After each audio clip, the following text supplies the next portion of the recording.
Axşamınız xeyir olsun. Bugün biz sizlə Azərbaycanın iqlim yarım tiplərini öyrənməyə çalışacağıq və ən asan formada öyrənməyə çalışacağıq ki, sizlərin də yaddaşınızda qalsın. Deməli, başlayırıq Naxçıvandan. Niyə Naxçıvan? Çünki Naxçıvan ən yaxşı, ən rahat yadda qalan yerdir. Bir şey ilk öncə qeydimizi olaraq götürürük ki, Naxçıvanda mülayim isti iqlim tipinə rast gəlinmir. Bunu yadımızda saxlayırıq. Hansı iqlim tiplərinə rast gəlinir? Bəs yarım səhra quru çöl iqlim tipinə rast gəlinir. Daha sonra rast gəlinir soyuq iqlim tipinə və dağ tundra iqlim tipinə. Bunu yadda saxlayırıq. Başlayırıq 2-dən. 2, yəni Araz boyu zonada uzanan iqlim yarım tipi hansıdır?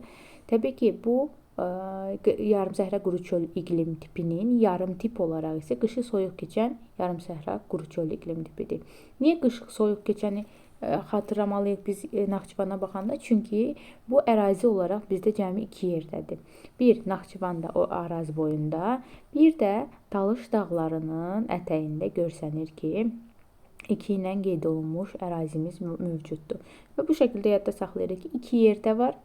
Əsasən də deməli 2 ilə işarə olunur. Birinci olaraq mülayim belə deyək, qışı mülayim keçən yarım səhra quru çöl, ikinci olaraq isə qışı soyuq keçən yarım səhra quru çöl göstərilir.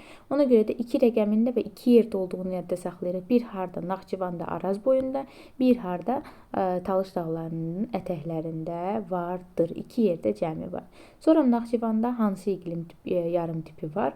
Təbii ki, 6 ilə işarə olunan yayı quraq keçən soyuq iqlim tipi var. Yəni soyuğun yayı quraq keçən soyuğu, yay və soyuq sözlərindən yadımıza saxlayırıq ki, bu da cəmi Azərbaycan ərazisində hansı yerlərdə müşahidə edəcəyik? Yenə də 2 ərazidə və yenə də həmin o 2 regionda müşahidə edəcəyik. Bir Naxçıvanda təbii ki, müşahidə edəcəyik. Bir də həmçinin yenə də Talış dağlarında müşahidə edəcəyik. Yəni yayı quraq keçən soyuq iqlim tipini yenə də 2 yerdə müşahidə elədik. Naxçıvan və Lənkəranda.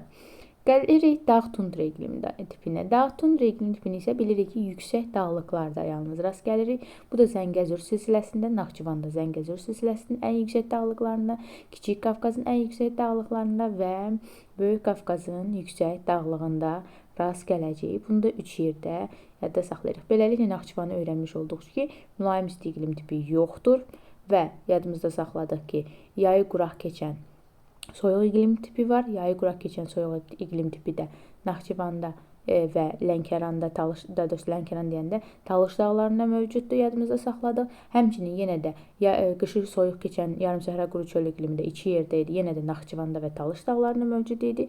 Dağ tundra isə 3 yerdə mövcud idi. Zəngəzur silsiləsində, həmçinin Kiçik Qafqazın yüksək dağlıq və Böyük Qafqazın yüksək dağlığında. Bu şəkildə Naxçıvanı öyrənmiş olduq. Qısa-qısa hissələrlə deməli paylaşmağa çalışacağam ki, üzərində bu şəkildə videolar izlədikcə öyrənək. Naxçıvandan başladıq, Naxçıvanı öyrəndik. Qaldı qalanları.